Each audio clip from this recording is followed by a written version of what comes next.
बिहार में देश का सबसे बड़ा सोने का भंडार है। यहाँ के जमुई जिले के सोन पहाड़ के करमटिया इलाके में यह भंडार है। केंद्रीय खनन मंत्री प्रहलाद जोशी ने खुद इस बात की जानकारी बुधवार को संसद में दी।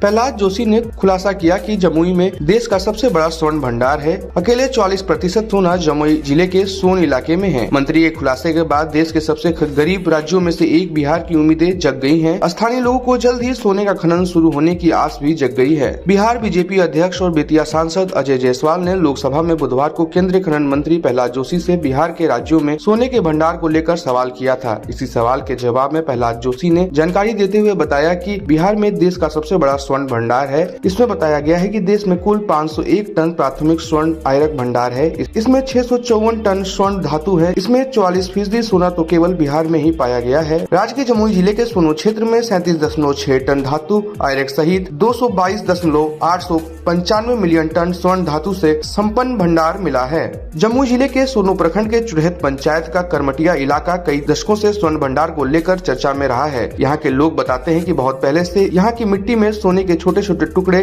पाए जाते हैं। बहुत पहले लोग करमटिया इलाके की मिट्टी को नदी के पानी से छानकर सोना निकाल लेते थे, जिस कारण ही लगभग 15 साल पहले सरकार की एजेंसी के लोग यहाँ आए थे और महीनों रहकर सर्वेक्षण का काम हुआ था। बताया जा रहा है कि उसी सर्वेक्षण में यह बात सामने आई थी कि जमुई जिले के सोनो प्रखंड के इसी करमटिया इलाके में देश का सबसे बड़ा स्वर्ण भंडार है। यहाँ 44% सोना पाए जाने की बात कही जा रही है। जमुई के सोनो के अलावा अन्य प्रखंडों में भी कई तरह के खनिज आयरक पाए जाते हैं। इसमें भ्रमक के अलावा गोमेद समेत कई कीमती पत्थर भी शामिल हैं। ऐसी स्थिति में बताया जा रहा है कि 15 साल पहले जियोलॉजी सर्वे ऑफ इंडिया के लोगों के सर्वेक्षण के बाद खुदाई महंगी होने के कारण फिर से शुरू नहीं हो पाई, लेकिन आधुनिक तकनीक के माध्यम से अब खुदाई पहले की अपेक्षा सस्ती होने लगी है, तो अब संभावनाएं भी दिख रही हैं। यहाँ जल्द सोने का खनन शुरू हो जाएगा।